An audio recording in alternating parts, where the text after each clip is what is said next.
Nimekuwa mwanahabari, nafahamu. Ninajua wapi hao wenzetu wanapita. Ninajua nini wanafanya. Kwa kuliona hilo, nimelazimika kuja kuomba ridhaa. Naomba nikaisemee timu yetu kwenye vikao vya kamati tendaji. Ninafahamu mwanamke nyumbani akitaka jambo lake litakuwa.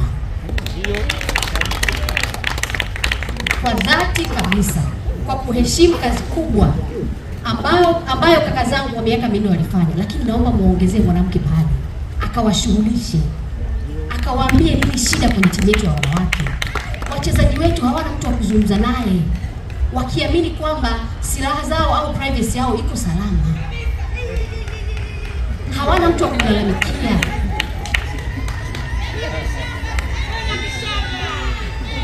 Na heshimu tena, narudia, kazi kubwa iliyofanywa na viongozi wangu, kaka zangu ambao wanamaliza muda wao, lakini naomba muongezee mwanamke pale. Sio kwa sababu ni mwanamke, kwa sababu nina uwezo. Msinipigie kura kwa sababu ni mwanamke, kwa sababu nina uwezo. Kusimama hapa kuna maanisha nina sifa za kuwa mjumbe wa kamati tendaji ya Yanga. Nimepita kwenye hatua zote za mchakato wa uchaguzi wa klabu yetu, na hatimaye leo nasimama hapa kuomba kura. Nawaomba nikamsaidie rais majukumu yake na kutimiza maono yake, nikawe sauti ya Yanga Princess kwenye kamati ya utendaji, nikasaidie timu yetu ya Yanga Princess kurejesha matumaini ya kombe. Haiwezekani kwa zaidi ya miaka 6. Hatua pekee kubwa tuliofika kama timu ya wanawake ni nafasi ya pili msimu wa 22. Maumivu haya sitaki kuelezea. Furaha tulionayo kwa miaka minne kwa timu yetu ya senior ndio maumivu wanaopitia timu yetu ya wanawake. Lazima tulione hilo. Nitaheshimu kazi kubwa ambayo kaka zangu wataendelea kuifanya kwa timu ya senior, na ni matumaini ya wanayanga kuiona timu yetu kifanya vizuri jana na leo na kesho, lakini mimi naombeni mnitume nikaisimamia na kusaidiana na viongozi wangu kutimiza malengo ya timu yetu ya wanawake. Kwa kusema hayo, wazee wangu, wanayanga, wanachama wenzangu, naomba kura 0 tarehe 2. Mimi ni Priska Josephat Kishamba, mwanamke pekee kati ya 16 waliojitokeza.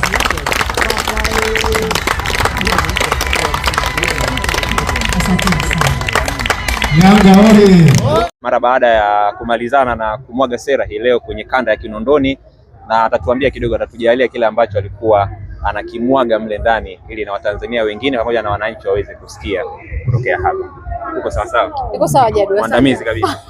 Familia. Hongera. Asante, nashukuru. Tujalie kidogo kile ambacho kilikuwa kinafanyika huko ndani. Leo ilikuwa ni mwendelezo wa kampeni za kuelekea mkutano mkuu wa klabu ya Yanga, ambapo moja ya ajenda za mkutano huo ni uchaguzi wa viongozi wa klabu yetu, rais, makamu wa rais pamoja na wajumbe 5 wa kamati tendaji.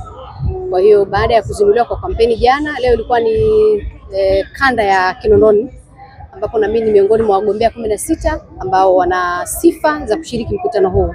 Kwa ndilo lilotuleta hapa. Kwenye moja ya kauli zako ni kwamba msinichague kama mwanamke, bali mnichague kama kiongozi. Utaniweka sawa kama nimekosea. Ulikuwa unajaribu kumaanisha kitu gani? Kwa sababu jana niliweka ajenda zangu kwenye mitandao ya kijamii na nilipata maoni mengi kwa njia ya simu, kwa njia ya ujumbe mfupi, lakini pia kwa njia ya comments. Watu wengi wanatumia kauli kwamba kwa sababu ni mwanamke peke yangu ninastahili kushinda, lakini ninawakumbusha kwamba wasinichague kwa sababu ni mwanamke peke yake, wanipime kwa miaka 10 ambayo nimeshirikiana nao kwenye kufanya kazi kwenye tasnia ya habari. Wanafahamu uwezo wangu. Nimefanya kazi na viongozi wengi wa Yanga, ikiwemo viongozi ambao wako madarakani hivi sasa. Kaka yangu Engineer, makamu wa Rafat Haji, pamoja na wajumbe wote ambao leo wanaomba ridhaa ya kurudi kwenye kamati. Kwa hiyo wanaufahamu uwezo wangu. Pale ambapo kulikuwa kuna jukumu la kuwafikishia wanayanga taarifa, nilifanya hivyo. Pale ambapo kulikuwa kuna jukumu la kwenda kutafuta taarifa kwa sababu ya kuisaidia Yanga, nilifanya hivyo. Kwa hiyo isitumike hiyo kama sababu pekee ya mimi kuchaguliwa, lakini wanipime waone uwezo wangu. Wanasijua kazi zangu. Nimekuwa mwanatasnia kwa miaka 10. Wanamjua Priska Kishamba.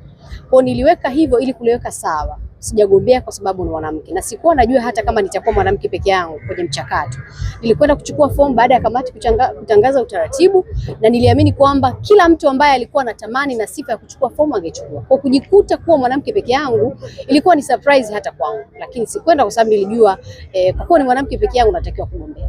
Chini yako tutegemea kuiona Yanga Princess ambayo pia inatawala soka la wanawake kwa hapa nyumbani. Ni kweli, kwa kushirikiana na viongozi wenzangu, kwa ruhusa ya rais, kwa sababu mjumbe wa kamati tendaji ni mshauri na msaidizi wa rais. Ninaamini kwa uzoefu anaojua nilionao kwenye soka la Tanzania, anajua, anafahamu shida za baadhi ya maeneo kwenye mpira wetu.